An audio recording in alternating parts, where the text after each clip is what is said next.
hari Rabu kemarin kita mengalami pagi 3 pesawat kita mengalami kerusakan. 1 di Semarang itu kena burung engine-nya, mesinnya. Kemudian di Jakarta juga ada 2 pesawat yang terbang ke Denpasar mengalami kerusakan juga. Dari Cengkareng 1 lagi, di Cengkareng kita menemukan pesawatnya nggak safe. Jangan sampai ada penolakan, iya kan? Alasan, wah Pak, pesawatnya berangkat, Bapak kemana? Mau dapat bos-bos di mana semua? Orang undang-undang kan Pak, undang-undang penerbangan. Nah sekarang kalau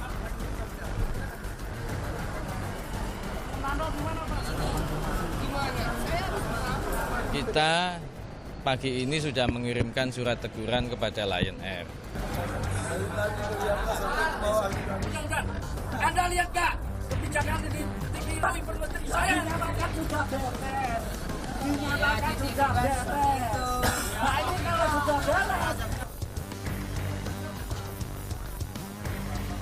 Aduh, saya yang jelas rugi waktu ya, soalnya saya kerja juga di Jakarta, terus dapat waktu kerja cuma 3 hari. Kalau kayak gini kan udah kebuang waktunya 1 hari. Ya, terkait dengan kisruh delay penerbangan Lion Air yang terjadi pada kemarin-kemarin ini gitu ya, sampai berhari-hari. Nah, sudah bersama kami pengamat penerbangan Gary Sujatman. Selamat pagi. Selamat pagi. Selamat pagi, dan pada hari ini juga kita akan mencoba untuk menghubungi staf khusus Menteri Perhubungan yaitu Hadi Mustafa Jurait.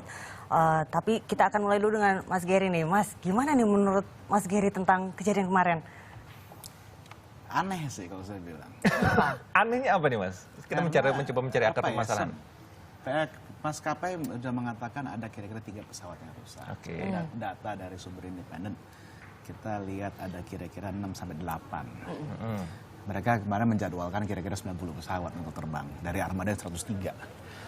Nah itu seharusnya itu kan cuma berapa 8-10% dari armadanya yang tiba-tiba rusak. Untuk itu tidak terbang kita nggak bisa salahin Lion Air. Itu memang udah langkah yang benar. Oke. Tetapi sebelum-sebelumnya kita pernah ada kasus di mana tuh 12-15% dari armada yang dijadwalkan tidak terbang. Tapi nggak segini parah. Betul. Oke. Nah, terus jadi kenapa tuh? kita curiganya ini sebenarnya salah satu katalis yang membuat ini jadi domino efeknya. Katalis domino efek itu adalah sebenarnya kebijakan pemerintah yang baru. Kebijakannya seperti apa? Yaitu yang sekarang semuanya harus pakai flight approval.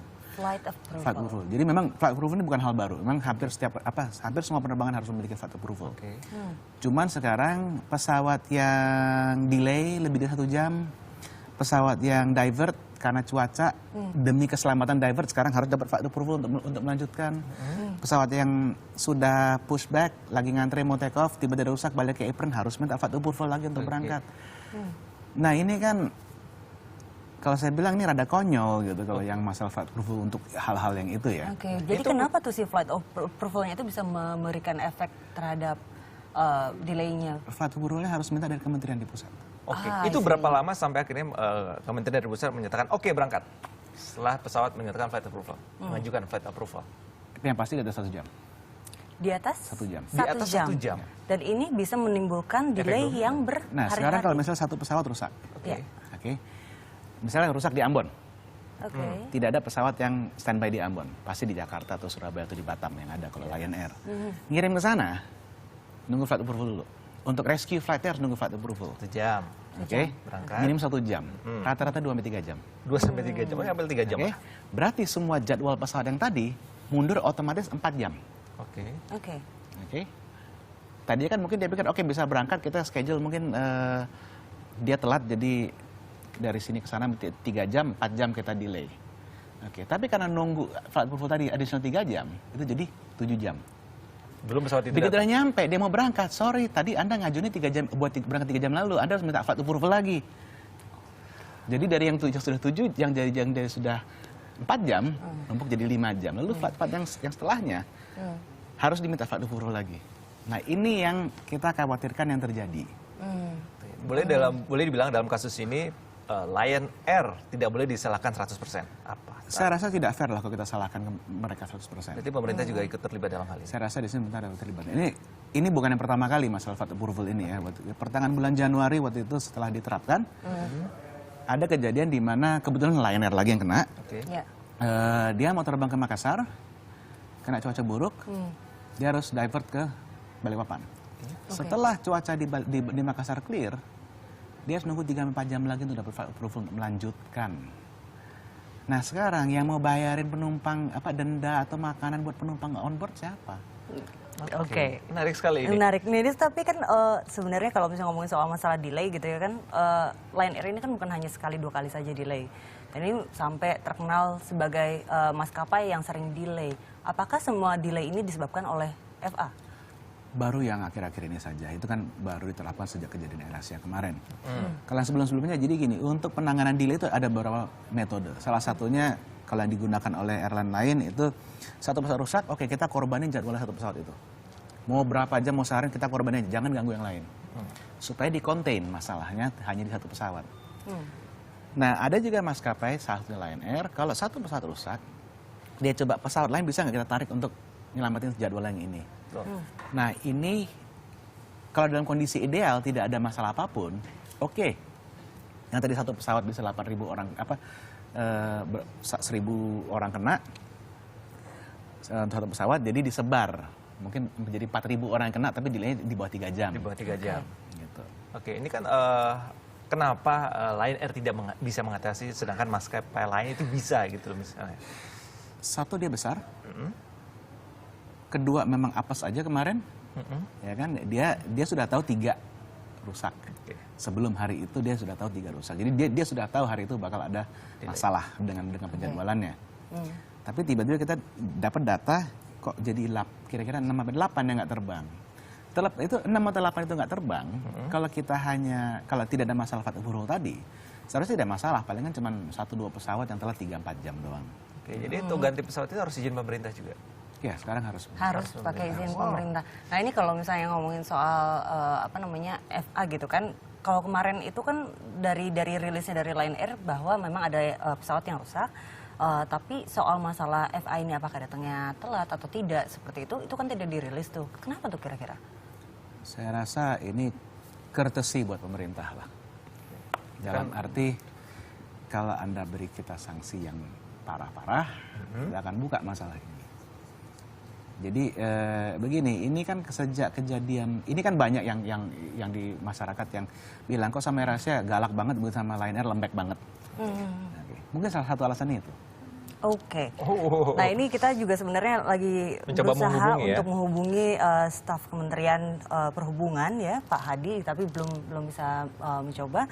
Sementara itu kita akan melanjutkan dulu pembicaraan dengan Mas Kerin karena semakin menarik nih sebenarnya karena kemarin itu banyak sekali yang dirugikan. Lalu juga sempat ada beberapa pendapat di media bahwa sebenarnya seperti ini bisa ditangani dengan konsorsium asuransi penerbangan. Apakah bisa seperti itu?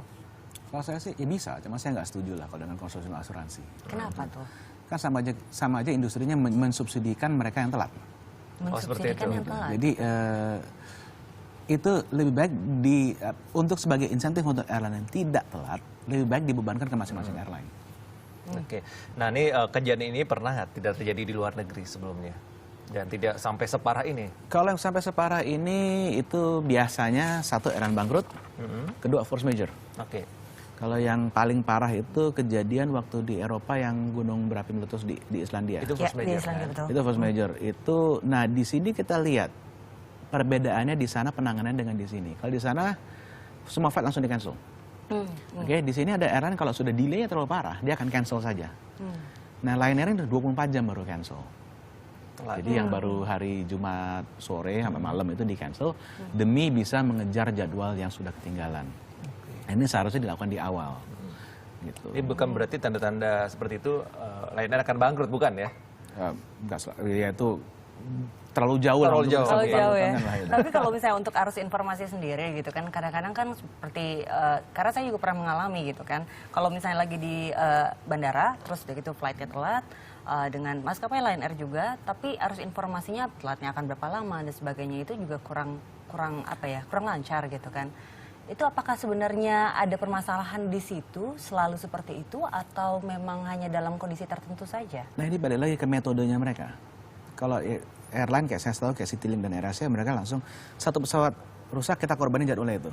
Jadi di operations mereka bisa bilang, oke, pesawat akan siap 8 jam lagi yang jadwal sudah selesai 8 jam lagi. Ya. Jadi penumpang bisa dibilangin, oke maaf 8 jam lagi silahkan ke penginapan atau mau tunggu di sini atau ini makanan. Oke. Oke. Seharusnya seperti itu. Paling nggak lebih seperti itu.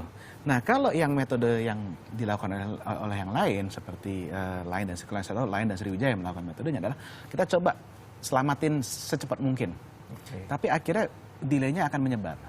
Ini kita nggak bisa bilang metode mana yang benar mana yang salah, karena di beberapa kondisi metode itu lebih bagus, di beberapa kondisi metode itu lebih buruk. Oke. Nah ini terkait dengan kisruh delay penerbangan Lion Air, ini ada beberapa Twitter yang masuk ke akun Twitter kami, kita akan baca satu persatu. Yang pertama. Ini adalah peraturan ganti rugi ya. Kita akan alihkan dulu sebentar karena Ini dia, kita baca ini, Mas Gede.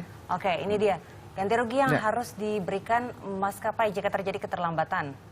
Sumbernya pasal 36 Permen Hub 25 tahun 2008. Ini dari durasinya bisa dilihat ada 30-90 sampai ke lebih dari 180 menit. Ini juga yang kedua, ini jumlah uangnya, berapa yang digantikan. Lalu juga ini mengalihkan penumpang ke penerbangan berikutnya tanpa biaya, seperti yang tadi juga Mas Gary sempat bilang gitu kan. Nah, apakah semua hal ini sudah dilakukan oleh Lion Air? Kalau kita lihat kemarin sih tidak dilakukan oleh Lion Air, tidak dilakukan oleh. Ada sebagian yang Ya ini yang saya rasa yang harus ditinjau tuh di sisi ininya. Ini Ya. yang penting. Jadi kalau kita lihat masalah dealnya berkepanjangan itu harus investigate lah. Nah ini bisa kena sanksi nggak, Mas Gary? sanksi seperti apa kira-kira? Menurut dari Pak Hadi dan Pak Menteri untuk ini tidak di permennya tidak ada sanksinya. Tidak ada sanksinya. Tapi seharusnya bagaimana? Tapi begini, kalaupun tidak ada sanksi, saya belum cek persis ya itu pasal karena saya sudah lama nggak baca ini dua permen ini ya. Tetapi bisa juga dilakukan evaluasi. Jadi tidak bisa kalau tidak ada sanksi yang jelas di permennya atau di undang-undang, tidak boleh langsung dikasih sanksi yang keras. Harus ditinjau dulu, dievaluasi dulu, dilihat kenapa. Nah hasil dari evaluasi itu bisa dijadikan pertimbangan untuk sanksi apa yang mau diberikan. Nah kemarin Pak Menteri sudah bilang, oke kita akan membekukan semua pengajuan izin baru oleh Lion Air. Dasarnya apa dulu? Sudah ada investigasinya belum? Nggak bisa regulator langsung main mutusin gitu aja. Harus ada dasarnya, karena apa? Operator lain juga akan melihat. Gitu. Ini terkait sanksi juga. Jadi beberapa tahun sebelumnya juga ada kasus di mana salah satu penumpang dengan maskapai yang sama ini tiba-tiba di cancel sepihak tanpa pemberitahuan dan mereka melakukan gugatan ke pengadilan dan dibenarkan oleh pengadilan. Apakah kasus ini juga bisa dilakukan oleh para penumpang yang sekitar 6.000 telantar ini? Bisa aja. Bisa saja. Bisa aja. Tapi balik lagi nanti kalau di pengadilan juga akan pasti diusut kenapanya. Oke. Tapi sebenarnya akhirnya apa yang bisa diminta dari penumpang atau dituntut dari penumpang dari kejadian ini? Yang pertama ya hak sesuai dengan dua permen tadi. Dua permen itu dulu. tadi. Dan itu kalau misalnya tidak diberikan, penumpang boleh menuntut. Seperti 2 hari kurang cukup mendapatkan hak-hak seperti itu ya. 300.000 kemudian makanan, sedangkan ada penumpang yang boleh dibilang momen itu terlewatkan, misalnya harus menghadiri pemakaman, pernikahan, itu sesuatu yang tidak bisa dibayar, digantikan oleh materi. Kira-kira apa yang sebaiknya atau dilakukan oleh dari penumpang, kemudian dari maskapai sendiri dan pemerintah? Biasanya saya nggak tahu kalau Lion ya, karena saya selama ini naik Lion ya telat-telat tapi nggak pernah parah lah, dan itu saya memang jarang naik jadi nggak tahu. Tapi ya saya udah dengar banyak cerita-ceritanya. Biasanya memang itu karena oknum ya, dan Lion terus aja mecat, lalu ada orang masuk lagi, tetap aja jadi oknum, dipecat lagi dan lain. Sayangnya itu tidak dikomunikasikan ke publik. Mungkin malu lah. Tapi kalau tidak malah ini bisa jadi bumerang buat mereka. Tapi balik lagi ke tadi masalah apa yang bisa dilakukan. Ajukan refund misalnya. Kalau misalnya Anda merasa dirugikan lebih, jangan tanda tangan. Anda langsung tuntut aja. Langsung tuntut aja. Karena begitu dia menerima, itu Airline bisa juga memaksakan dia, kalau Anda mau terima ini, Anda harus melepaskan itu kita dari tanggung jawab yang lain. Nah ini yang kadang-kadang tidak diberitahu ke masyarakat. Gitu. Memang kewajiban. Gitu. Tapi kalau misalnya dirugikan lebih ya, lebih baik secara hukum jangan diambil. Ditolak ya? Ditolak saja. Tapi itu kan bukan artinya saya bilang oke semuanya begitu, jangan. Nah, itu dia. Ya, tapi untuk mereka, karena pengadilan juga akan lihat Anda benar-benar atau tidak dirugikan. Kalau anda cuma mau liburan nggak dirugikan, ya sorry, udah ambil aja 300.000-nya selesai. Pengadilan akan ngomong seperti itu. Tapi kalau misalnya orang yang dirugikan benar-benar, jadi dia sudah berupaya untuk berkoordinasi dengan airline tapi tetap dirugikan, dan itu dimana melebihi dari batas kewajaran pada saat itu. Ya. Jadi misalnya gini, kalau ada orang yang dirugikan lebih dari yang lain pada kejadian kemarin, Ya. nah itu pengadilan bisa memberikan relief kepada yang menuntut. Oke, terima kasih banyak Mas Gary atas Terima kasih. pencerahannya pada pagi ini. Mudah-mudahan bisa memberikan kejelasan bagi para penumpang dan juga para masyarakat di rumah gitu yang menonton pada pagi ini. Sayang sekali Pak Hadi Mustafa, staf khusus Menteri Perhubungan tidak bisa bergabung pada hari ini, tapi semoga informasi ini bisa bermanfaat untuk teman-teman di rumah ya. Betul.